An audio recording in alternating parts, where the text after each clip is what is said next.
Welcome. So I recently threw out a question to you all, offering you the opportunity to ask me anything. I'm Laura, aka Auntie Lollipops to her young nieces and nephew.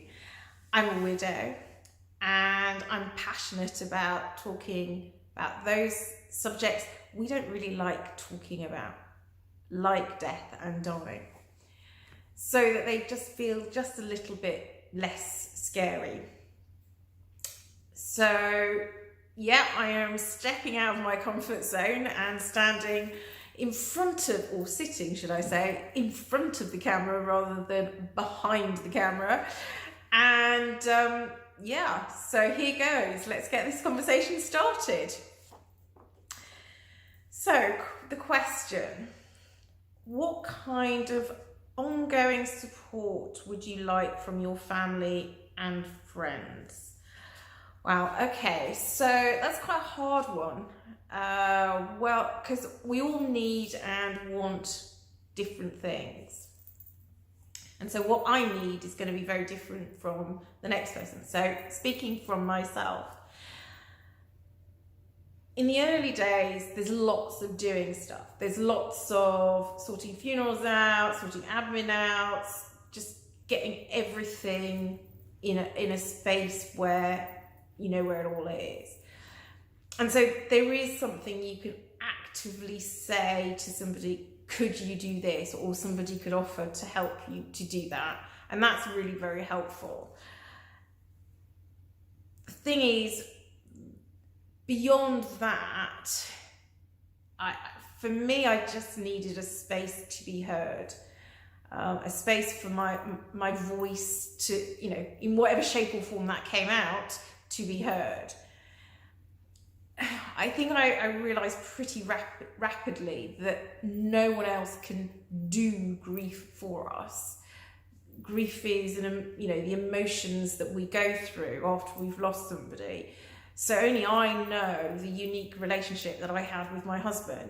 So nobody can step in and take that pain away. They can't protect me. They can't. There's nothing that they can do other than to offer me a space. So that is kind of the support I needed and I wanted.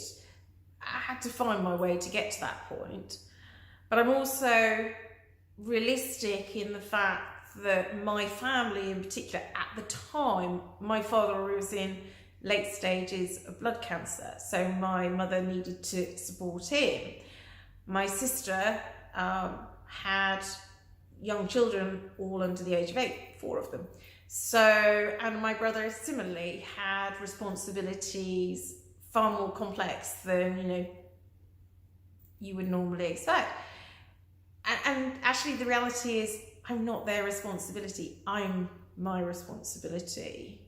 And I didn't want to be looked after, I just really needed to be heard.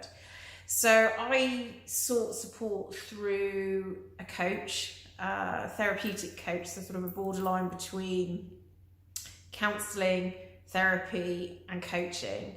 And that was what allowed me to step forward and take a pace forward and to be heard.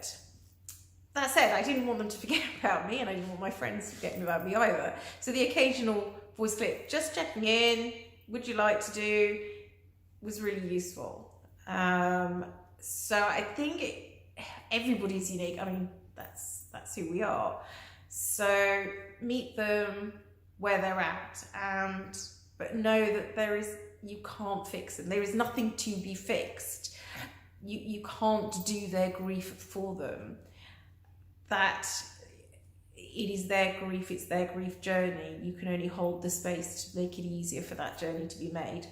So hopefully that helps, and I look forward to the next question. Thank you. Bye.